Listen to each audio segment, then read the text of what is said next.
Il faisait nuit dans ce jardin inconnu et il se demandait pourquoi cette phrase du philosophe lui revenait en tête. Accepte ce que tu ne peux changer et change ce que tu peux.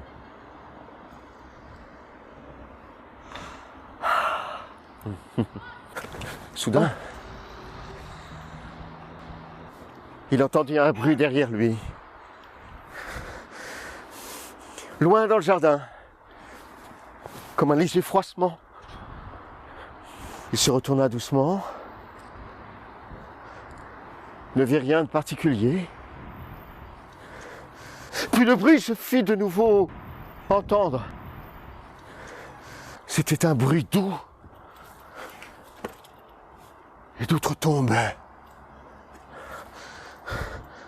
Le bruissement du vent dans une étoffe.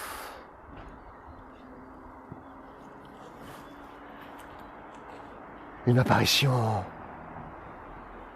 spectrale.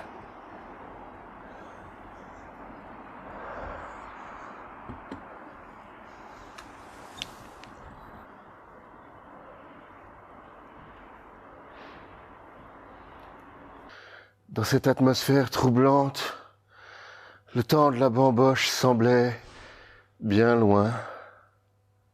Pourtant, c'est bien dans l'évocation des rires, de la musique, des bruits de la fête et de ces atmosphères si légères que fut puisée toute l'énergie pour s'extraire avec une délicieuse futilité de la pesanteur qui semblait s'imposer quand, tout à coup, chacun se sentait l'âme créatrice. Au lieu de puiser l'énergie des rires, de la musique des autres, le quidam de récepteur devenait émetteur. Il se muait ainsi en artiste amateur, afin de ne plus consommer, mais bien de transmettre. Tout n'était pas perdu, mais juste à recréer.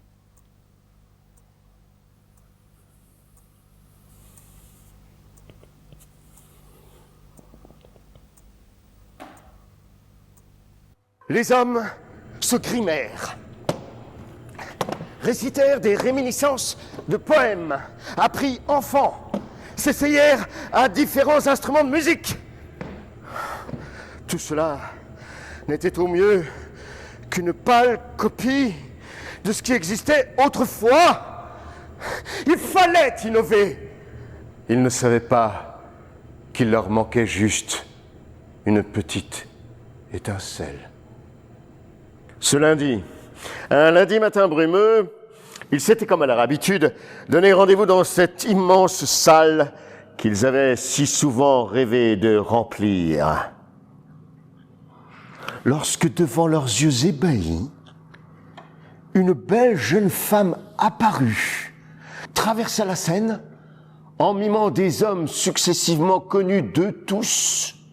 Les deux amis étaient hypnotisés.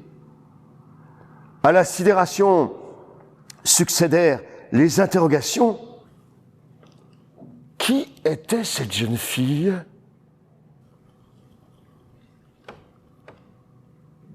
D'où connaissait-elle ces 6 hommes anciens amis ? Quand ils aperçurent le même symbole que celui du pendentif de la jeune fille sur le lobe d'oreille des 6 hommes, un frisson leur parcourut l'échine. Mais le temps n'était plus aux interrogations. Voilà que le gardien revenait. Il fallait faire vite.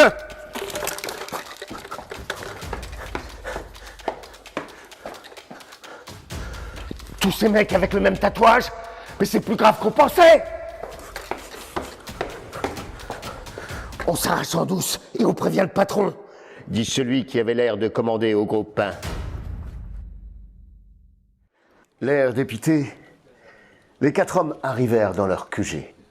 En effet, contrariés par ce qu'ils venaient d'apprendre pendant leur séjour à Auray, Ils décidèrent de quitter ce lieu au plus vite et de se recentrer sur l'affaire. Ce lieu sentait le renfermer. Et l'affaire était d'une complexité décourageante pour leur esprit étriqué. Fallait-il qu'ils ouvrent la fenêtre ? Le mieux qu'il restait à faire était encore de partir en courant. Mais il n'en fut pourtant rien. Ils ne devaient pas abandonner, mais plutôt découvrir cet autre monde de l'autre côté. Malgré le doute de quitter un connu sans peur, malgré la peur de l'inconnu sans chaîne qui l'enchaîne à une seule confiance, la sienne, il devait passer par la fenêtre étroite de sa pensée. Le vaste monde d'autrui s'offre à lui comme le diamant brut et indestructible. Autrui, cet alter ego, si semblable et si différent, qu'il va devoir accueillir et comprendre pour atteindre ce diamant brut, faire resplendir sa lumière.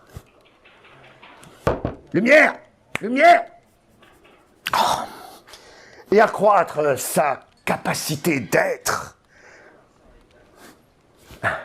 Mais accueillir quelqu'un sans le connaître, ouvrir ses bras à l'inconnu, quelle tâche difficile. Pour peu, il enverrait tout balader. Mais il est sans doute trop tard. Alors il respire un grand coup et il se met au piano pour se changer les idées. Mélanie se tient toute droite devant la scène qui s'offre à ses yeux. Son regard un instant troublé a déjà repris toute sa vivacité. À quoi pensait-elle ? À Moustache, le chat, installé sur le comptoir du bar, au bout du monde, à laper son lait caramel, qu'il adore.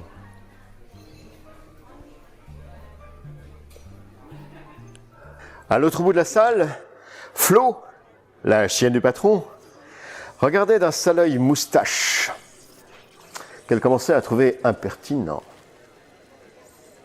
Sa façon de se laisser caresser les yeux mi-clos, feignant l'abandon, et d'un coup se dresser sur ses pattes pour fuir. Définitivement, rien ne semblait digne de confiance dans cet animal. Ah ah ah! Monsieur le chasseur a eu bien peur de cet animal. Est-ce un loup? Un renard? Une poule? Difficile à dire. Il a entendu un grand cri, vu une ombre passer très rapidement. Du coup, il a tiré dans sa direction. La flèche fendit les airs. Il sut qu'il avait atteint sa cible lorsqu'il entendit le tintement de la clochette. C'était le signal de départ et il courut vers elle. Arrivé à sa hauteur, il la regarda intensément et lui prit son sac. Quelle ne fut sa surprise en voyant deux grandes oreilles sortir de ce sac, de découvrir une magnifique hase cachée entre mon agenda et ma trousse de secours. Elle sortit du sac et se mit à batifoler joyeusement dans les prés. Alice se promit que jamais plus elle ne pourrait vivre confinée. Et elle décida que plus personne, désormais, déciderait de ce qu'elle ferait. Et elle allait donc sortir son fauve, qui était lui aussi confiné, et tant pis s'il faisait des rencontres. C'était à leurs risques et périls. Ce qui ne manquait pas d'arriver. Ne dit-on pas que nos pensées induisent notre destin ? Elle et son fauve ont effectivement fait une rencontre très surprenante. Cette personne étrange les fixait depuis quelques minutes. Le fauve restait près de sa maîtresse, mais il était prêt à bondir et sortir ses griffes si l'action se retournait contre eux. L'étranger s'approcha doucement, mais le félin sauvage se jeta sur lui et lui griffa la main jusqu'au sang. L'homme se retourna, livide. Vous n'y allez pas avec le dos de la cuillère, hein, puisque c'est comme ça, je rentre à pied. Il passa par-dessus moi. Là! Là! Là! Mais Jésus, reviens! Je plaisantais, merde! Ah, mais tu plaisantais! Eh ben, pas moi, hein. Comme disait mon ami John, je préfère partir plutôt que d'entendre ça d'être sourd. Elle s'éloigna tranquillement, dans un joli crawl.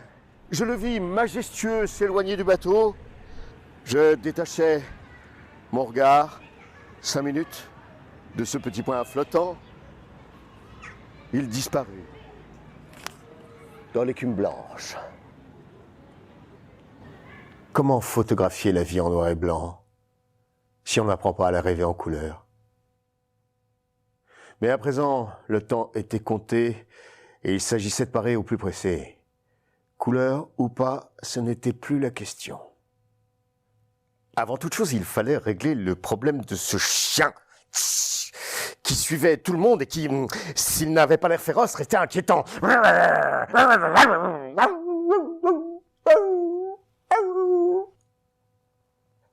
La vérité,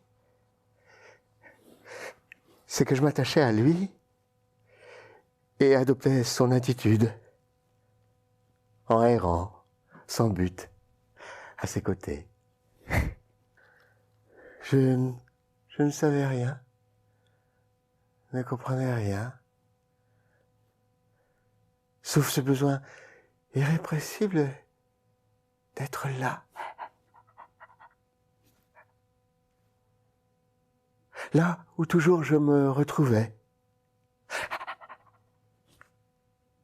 Là où j'appartenais.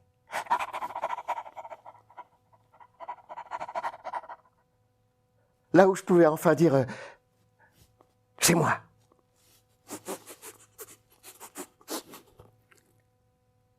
Je ne sais pas. Mon appartement. Là où je vis, chez moi, mon endroit. C'est ici.